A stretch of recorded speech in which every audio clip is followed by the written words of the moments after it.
I appreciate it. Oh, there you go.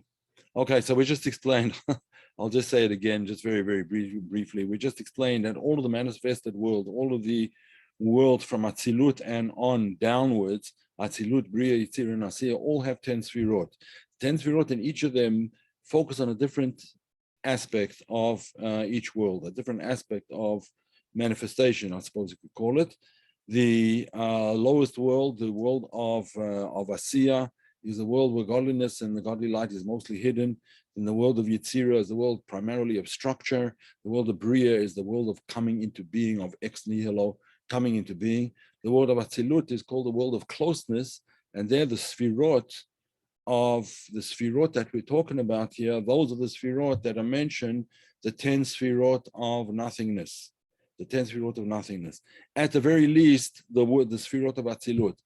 I think in previous classes we explained that in fact there are 10 sefirot in the transcendent world, the world that is called the world of Adam Kadmon. There are 10 sefirot over there, and those are also called 10 sefirot of Blima, but on a much, much higher level than the world of Atzilut, since they're not even manifested. They're not manifested per se, they're only light and no vessels. And even in the Ora Ein Sof before the Tzimtzum, there's a concept of sefirot as well. What's the Tzimtzum? The Tzimtzum is the constriction that brought all of the entire spectrum of worlds into existence.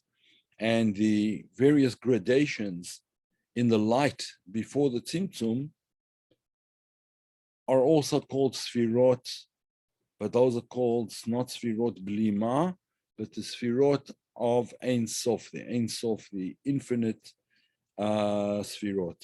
Okay, we're not going to get into that now.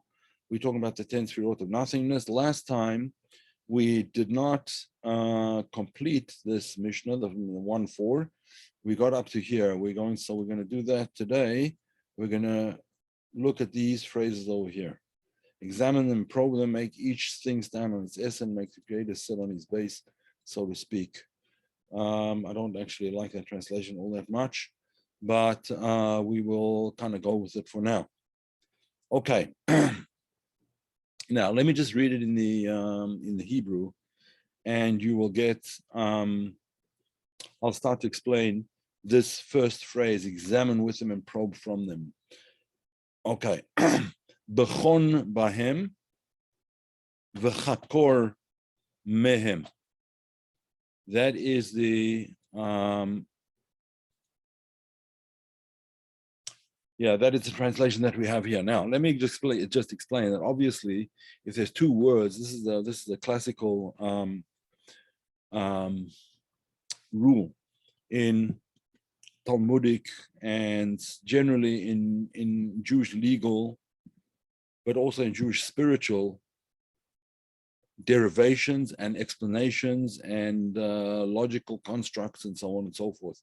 If there are two words that are used, it's because there's two things, right? There's two aspects. It's not just the idea of,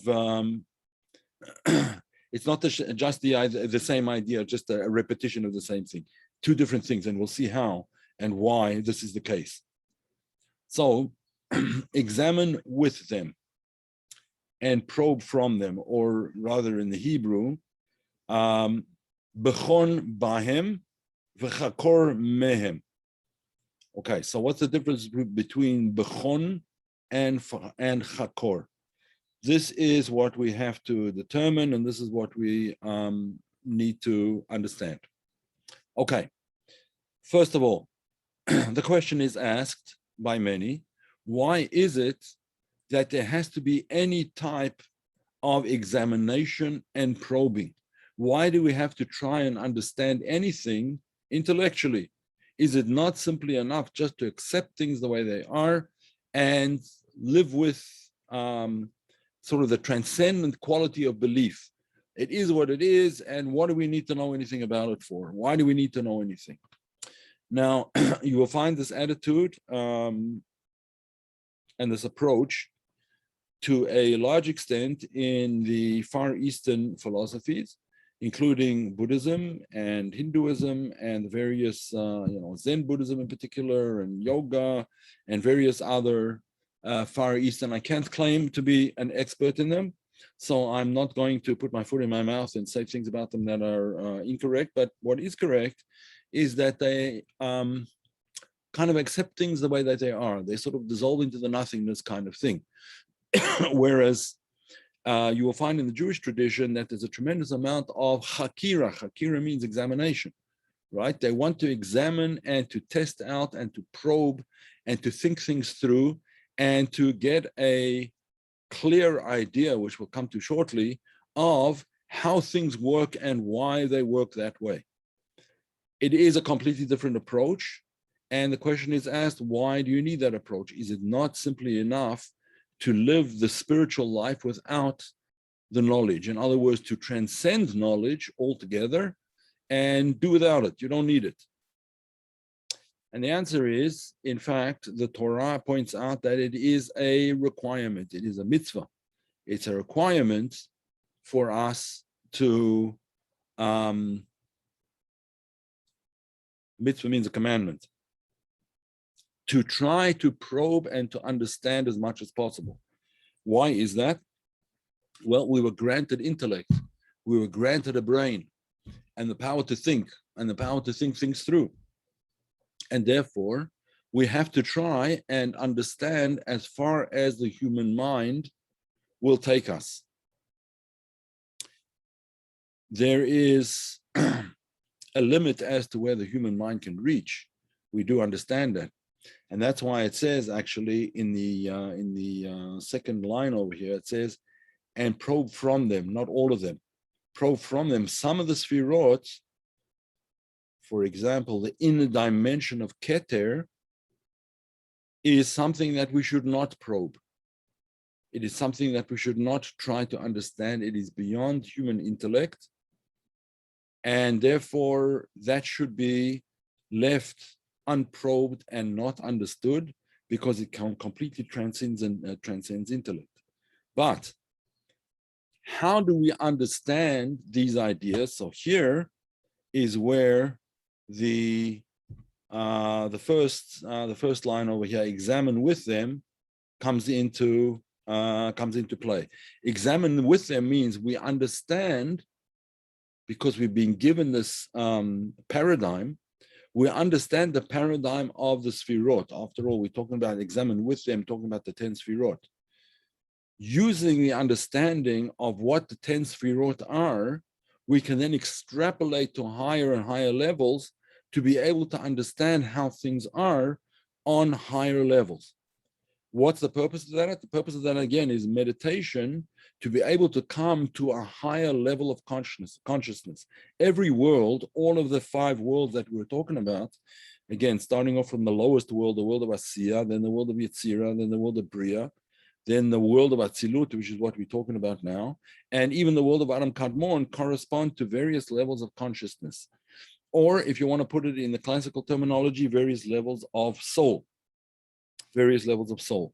The levels of soul starting off from the bottom are called Nefesh, Ruach, Neshama, Chaya, and Yechida. The objective is to be able to come to the level of consciousness of the higher worlds, and particularly the world of Atzilut. Now, is it the case that everyone will be able to arrive at this level of consciousness? No, it is not necessarily the case, but at least one can try and understand as much as possible, reach as far as our minds will take us. And then once we have gotten as far as our minds will take us, the rest we go into that sort of transcendent state beyond mind. Okay. So this is what the Mishnah here in Sefer Yetzirah is telling us. Examine with them, use them as the paradigm to examine. You will be able to examine higher worlds, higher levels of being, using the same paradigm that you find on lower levels of being, lower levels of existence. That's what it means, examine with them. That's the paradigm. But not only is it a paradigm for the higher worlds, it's a paradigm for things in this world as well. One of the paradigms, which I one of the fields in which I operate and do things is in terms of human psychology. The structure and the paradigm of the sefirot can be used to understand various dynamics within the human soul and within human experience, within the experience of social experiences, interactions with others. Just as the sefirot interact with each other, and the sefirot of one world interact with the sefirot of higher world and a lower world, so too the dynamics of behavior and how people interact with one another, how they interact within themselves, can also be understood by way of this 10 sefirot paradigm. Okay. The sefirot in Asiya are not actually, they're not called the sefirot of nothingness. The sefirot of nothingness are only in Atzilut and beyond Atzilut. In the manifested worlds, in the world of Bria, Yetzirah, and Asiya, they're not called nothingness.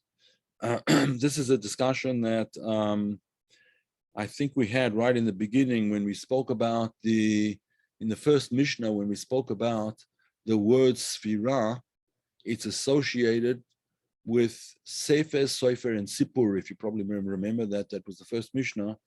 Or Sefer, Sfor, Sipur, Sofer, Sefer, Sipur, with a number of different ways of explaining it. You go back to the first class and you'll see. But basically, the idea is that the word sefirah can mean different things. On the one hand, the inner dimension of the word sefirah is related to the word Even Sapir. Even Sapir means a sapphire. Now, traditionally, the way the Kabbalah viewed precious stones was it called them congealed light. Now, obviously, they knew that they weren't made out of light, but since they reflect light so purely and so beautifully and so gloriously, therefore, and particularly diamonds and sapphires, so the word sapir, actually the word sapphire is from the word sapir, but in classical Hebrew, a sapir was probably a diamond much more than it was. In modern Hebrew, a diamond is called a yahalom, right? Not a sapir. A sapir is usually translated in modern Hebrew as a sapphire, right? But in traditional jargon, sapir probably actually means a diamond. In other words, a clear, beautiful, pure light. Not that blue light or the red light of a ruby or whatever, right? Or the green of an emerald, but rather the pure light of a diamond. So when the word sapir is related to the idea of that light, that congealed light, that is the world of Atzilut. On the lowest level, the word sapir, relating to the world of Asiya, relates to it in terms of mispar. The word mispar in Hebrew is also related to the word sfar, right? Sin samach pei reish, mispar meaning number. This world is the lowest world, the world of Asiya, is characterized essentially by number, right?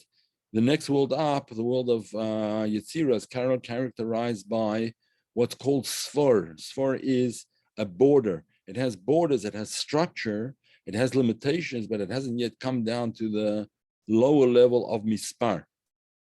The word in the world of Bria, this would probably be called sipur, the unfolding of the story, the revelation of the story would be the world of Bria.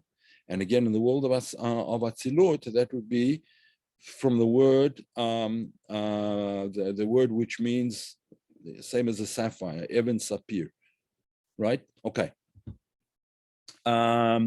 Terry mentions, I have found this lack of examination to be very common amongst Midwestern universities. I don't think only Midwestern universities, I would say universities in general.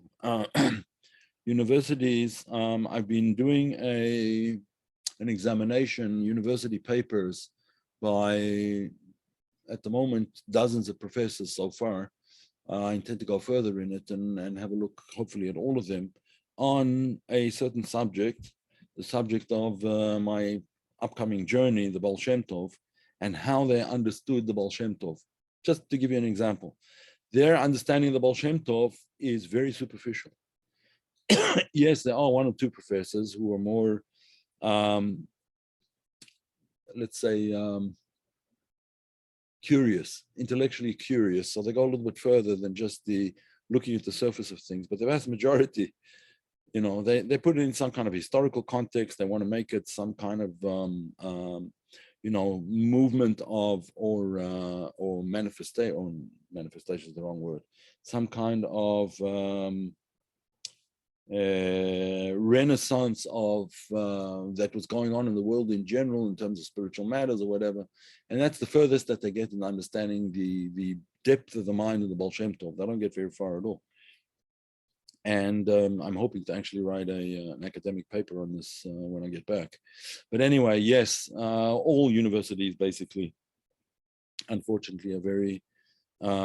I hope there's no university professors. Yeah, I'm not trying to insult anybody, but in these particular subjects, I'm not talking about other subjects, but in these particular subjects, the very superficial understanding, and the best I do is generally historical, but no more than that. I don't get into the depth of the ideas. Okay, so that's exactly what we don't do. What we try to do is we examine with them. We use the paradigms to be able to examine more deeply and to understand not just the surface manifestation of something, but to examine it to its very depth, as we'll see shortly, actually in the next Mishnah.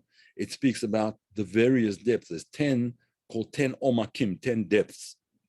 And we'll discuss those when we get there in the next Mishnah, which we might not get to today, by the way. Okay, and probe from them. So when it says probe from them, the idea is that then you can probe from the sefirot, but not all of the sefirot. You cannot use all of the sefirot. You cannot, because some of them are in other words, the inner dimensions of Keter, for example, are so beyond your grasp that you cannot use those paradigms to understand anything beyond, just understand anything beyond on that kind of level. That kind of level becomes revealed to certain great saintly people, and will become revealed in a much more general way in the future, in the Messianic era, when that happens. And therefore, the Mishnah says over here, and probe from them, not all of them. In other words, exclusionary. From them, but not using all of them, only the ones that are actually manifested. In other words, essentially from Chokhmah and downwards, Chokhmah bin Adat, and all the way down through to Malchut, the 10 sefirot, but excluding Keter. Keter is kind of left out of the picture when it comes to the idea of probing, the idea of probing with them. Now, this is the general rule, although there are some exceptions, because there are aspects of Keter that can be understood, and one can use them as part of the model, so to speak. But let's leave it at that for now, and get on to the next idea, which is make each thing stand on its essence. Now, it's a difficult thing to translate, but I would have translated it somewhat differently. When it says "V'ha'amed davar al buryo," what that means is bring every idea into its clearest form, the clearest form that you could possibly make it. Why? Because clarity is part of the whole concept of tikkun. We spoke many, many times in previous classes about the world of tohu, the world of chaos, and the world of tikkun, the world of rectification, the world of order. The world of chaos is a past how shall we say it, form of existence that was chaotic and therefore broke apart. It was very powerful, but it broke apart because of its chaotic nature. And what we are doing now is we're doing the tikkun. We're in the realm and the world all the worlds that we've spoken about here are called the worlds of tikkun, where we have to rectify. And one of the words that they like to use is disencumber. It's a university type word, disencumber the sparks of holiness from their shells. In other words, remove the shells from the spark of holiness in order to elevate the holiness that is embedded naturally through this whole process of the breaking apart of the vessels in the world of Tohu, the world of chaos. The vessels shattered, that became embedded in the world of tikkun, that became embedded in lower levels. And our job is to elevate those sparks of holiness and restore them to their original place, or even higher than their original source. And that's what it means over here. Make each thing stand on its essence. And I forgot to be sharing a screen, so now you understand why I'm showing you things and you're not seeing them. Sorry about that. I'm a little bit out of it tonight, apparently. Yeah. So make each thing stand on its essence, as we said over there. Make each thing stand on its essence means make each thing manifest its essence, or no, again, I'm using the word manifest. Manifest is the wrong word. Make each thing reveal its essence, but reveal its essence in a permanent way so that it stands on its essence, right? In other words, it's solid. It's not something, the word in Hebrew is rofef. It's not like hovering above your head somewhere, right? It's standing on its essence in the sense that it's within your grasp and it's there. It's something that you have hold of and becomes clearer and clearer as time goes on. And that is bringing out the essence of that particular thing. So make each thing stand on its essence means to bring out the essence of something, to make it revealed in a permanent way. Not that it simply returns to its state of concealment subsequently. It must remain in its state of revelation and its state of tikkun and its state of, I said revelation. Okay. What happens then? What's the result of that? Essentially, the result of that is what happens next. Is the next sentence, and make the creator sit on his base. Now, again, this is not the greatest translation, in my opinion, but it means settle the creator on his base, meaning to say, by doing the previous step, we bring godliness into revelation. That's called making the creator sit on his base over here. Making the creator sit on his base, originally the real base, obviously, of the creator is the revelation of godliness as it was in the temple in Jerusalem when the temple stood. Now we don't have that anymore. We don't have the temple in Jerusalem anymore. But the idea is to reveal godliness in this world to the maximum amount possible. Why? Because in fact, that's why the whole creation is here. That's why everything is here in the first place. That is in fact the task that we were set, and what it is that that God wanted when he created the world. This is explained in the rabbinical sources called the Midrash. The Midrash says like this: God wanted a dwelling place in the lower worlds. In other words, he wanted to feel at home, so to speak, in the lower worlds. Godliness is at home in the higher worlds. He wanted to feel at home in the lower worlds, but he didn't want to feel at home by making his home in the lower worlds. He wanted to feel at home by us making him at home in the lower worlds. In other words, if we can make the world in which we live, into a godly place, that is the whole purpose of creation. That's called making the creator sit on his base.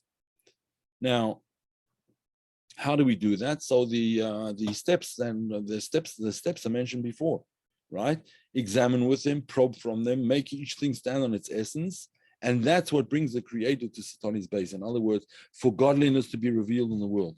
When godliness will be revealed in the world, once again, as it was in the times of the temple, when godliness was revealed in the world, then there's a time of, that will be the time of peace and a time of prosperity for everybody, time of peace and prosperity, and a time of knowledge, when we say knowledge, we don't just mean Wikipedia knowledge. We mean deep knowledge of the way things really are, knowledge of the truth, right? And the earth will be filled with the knowledge of God like water covers the seabed, right? In other words, there won't be any space, there won't be any aspect of knowledge that'll be missing. It'll be like the water covers the seabed completely. And that's the purpose, and that's what we try and do, and that's the whole study of Kabbalah, is to be able to try to come to this kind of knowledge. Again, it's not fully achievable. It's not fully achievable currently, because we can only deal with the revealed light from the world of Atzilut and down, at least most of us. But it is the path to, let's call it, I guess you would call it enlightenment. It's the path to individual and national or international enlightenment. In other words, the more light we bring into the world, the more godliness we bring into the world, the more, the better the world becomes, the holier the world becomes, the more friendly in many ways the world becomes. Yes, there are forces that oppose that. There always have been. And I guess you might want to say that there are forces that always will kind of oppose, again, there've always been those who oppose it, and there probably always, will be until until evil is banished from existence. In any event, Laurie asked, where are we to probe from again?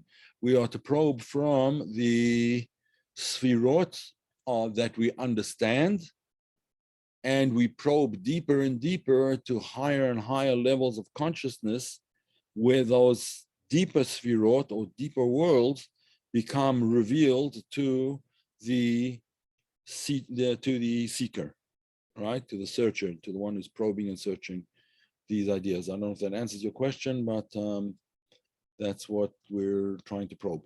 And via the sefirot. Rabbi, to better understand, please operationalize the phrase, make each thing stand on its own to remain permanent. I'm having difficulty applying it to my lower level. In other words, how do we apply this on a daily basis? In other words, I should strip the concept bare of any ancillary being. Please explain how to probe.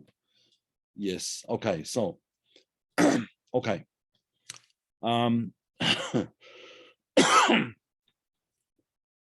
When we say make things stand, each thing stand on its essence, forget the wording over here.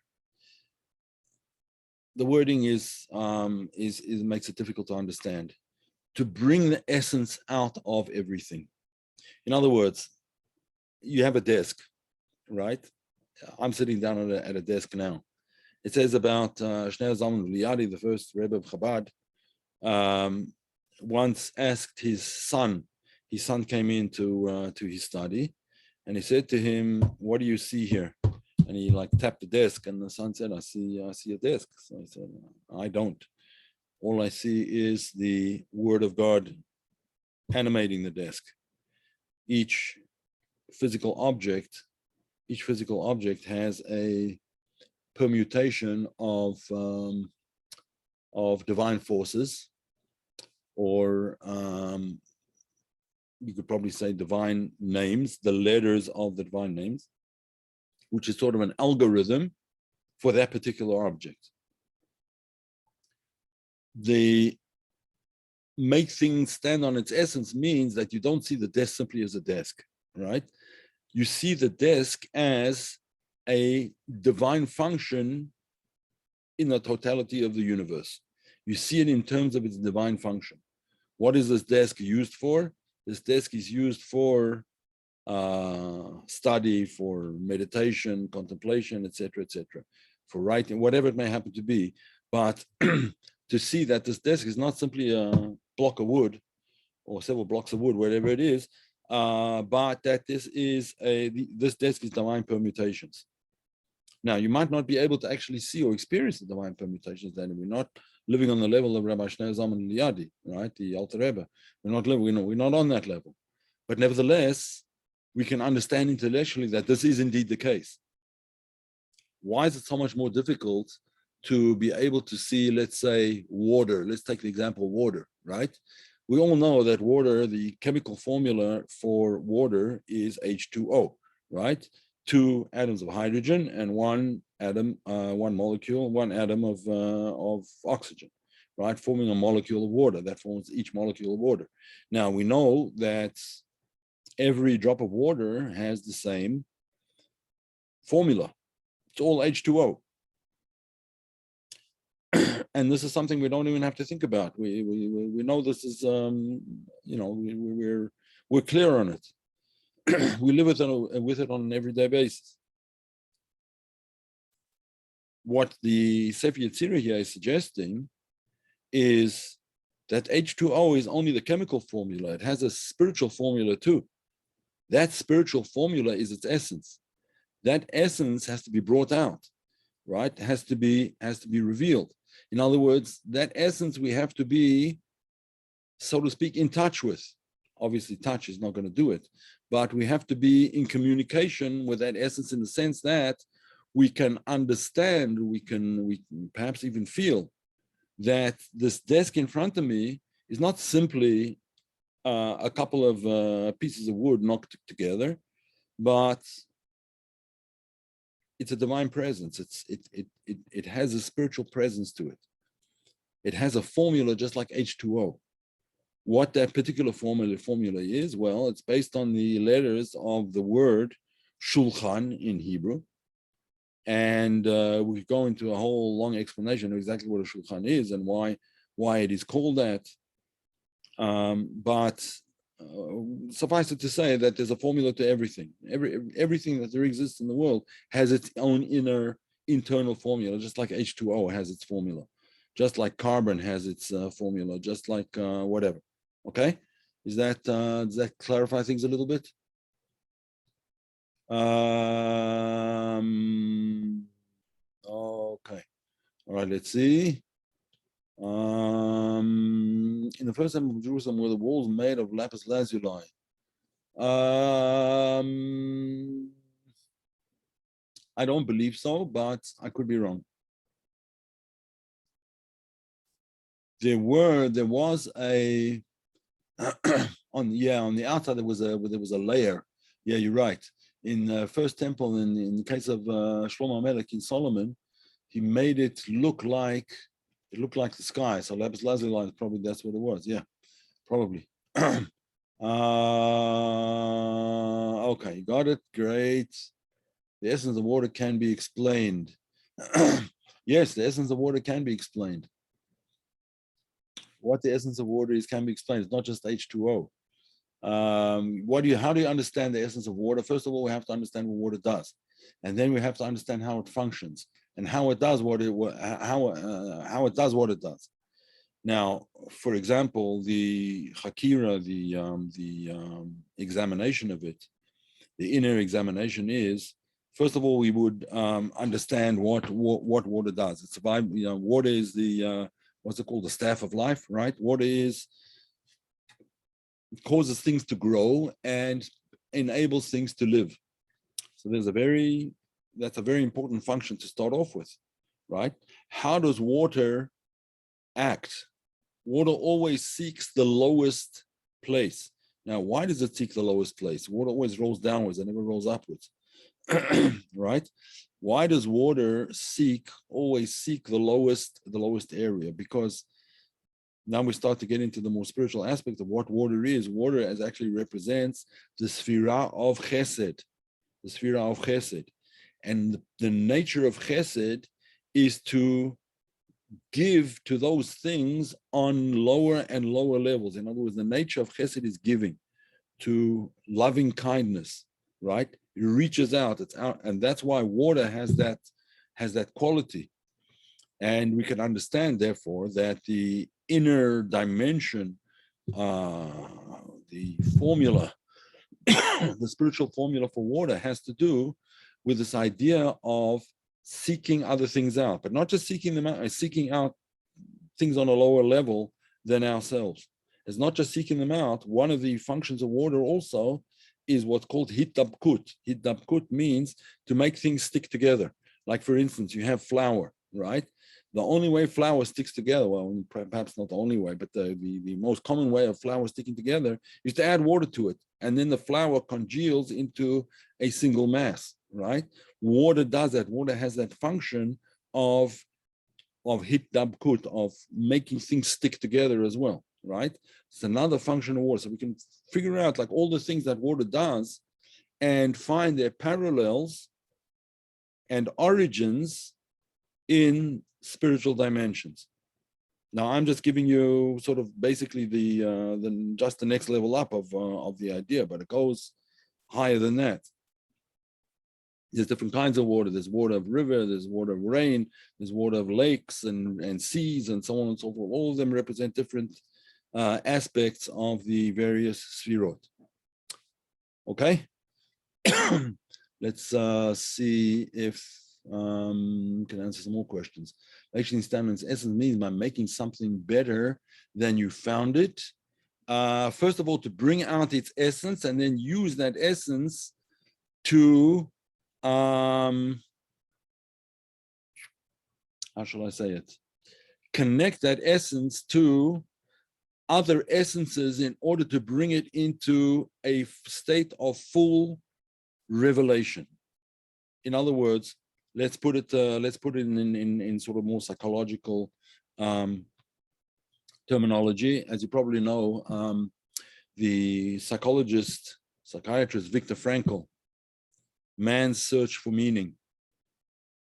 Right, he wrote a book called Man's Search for Meaning. He was a Holocaust survivor, and he found that people who had meaning in their lives, in other words, people who had who felt that they had a purpose in life and life was meaningful for them, were much better able to survive the horrors of the extermination camps and so on and so forth, and work camps, those kinds of conditions of whatever. Let's not get into it now, the Auschwitz and so on and so forth. What did he mean by meaning? What he meant was that things, people, when they have a purpose, then they have meaning in their lives. They feel that they have a purpose. And the same thing is true of any object in the world. When that object has a purpose and it's connected with its purpose, it's connected with its divine purpose, then it is its inner essence is brought out. Now, obviously, a thing could be used for positive, it could be used for negative. A knife could be used for positive things. It obviously could be used for negative things. When and not only inanimate objects, this is true of animals as well. Let's say, for example, a horse. A horse can be used for to pull a plow. I mean, obviously we don't use them today, but I'm just giving you classic examples. A horse can be used to pull a plow, or a horse can be used to carry a Cossack who goes and burns down villages and so on and so forth. Now, where do you think even though the horse doesn't understand what's going on with it, nevertheless, the horse that's used for holy purposes is obviously going to be much more elevated than a horse that's used for unholy purposes. So those are the kinds of things, those are the kinds of examinations that we have to get into. Let's just go a little bit. I hope that answers the question. I'm not sure it does, but Rabbi Shimon taught us, yes, water is within us. Embryo develops for 40 weeks in water. Everything is water. Yep. My breath is water. I use that air when I die. Yeah, exactly. Yeah, the breath has water as well. True.